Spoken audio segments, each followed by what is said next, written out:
Comment vous gérez ça, Patrick Skehan, avec Nightline, avec ces étudiants qui sont à l'écoute, hein, ces bénévoles, ces jeunes qui sont à l'écoute d'autres jeunes, pour libérer la parole?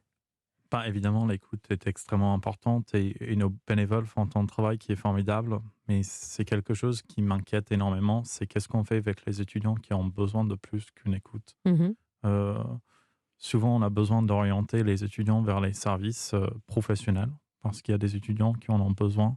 Sauf que ces services professionnels en France qui sont dédiés aux étudiants sont extrêmement sous-dotés et on le voit particulièrement avec la crise sanitaire. En France, nous avions avant la crise un psychologue pour 30 000 étudiants. Imaginez être seul face à tant de personnes.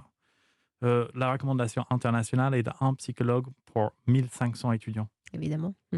Euh, Puis la crise sanitaire arrive, les étudiants prennent une claque énorme et ces services qui étaient déjà débordés avant se retrouvent complètement démunis face à la vague d'étudiants qui arrivent, qui veulent consulter.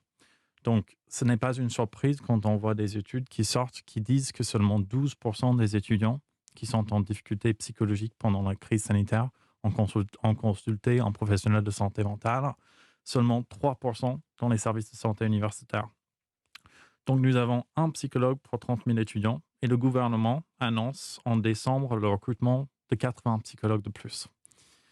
Sauf que si on se compare avec d'autres pays comme l'Écosse, par exemple, un pays qui avait un psychologue pour 4 000 étudiants avant la crise, donc presque 8 psychologues de plus que la France euh, pour chaque étudiant. Qu'est-ce qu'ils font le gouvernement écossais en septembre? Ils annoncent le recrutement de 80 psychologues aussi.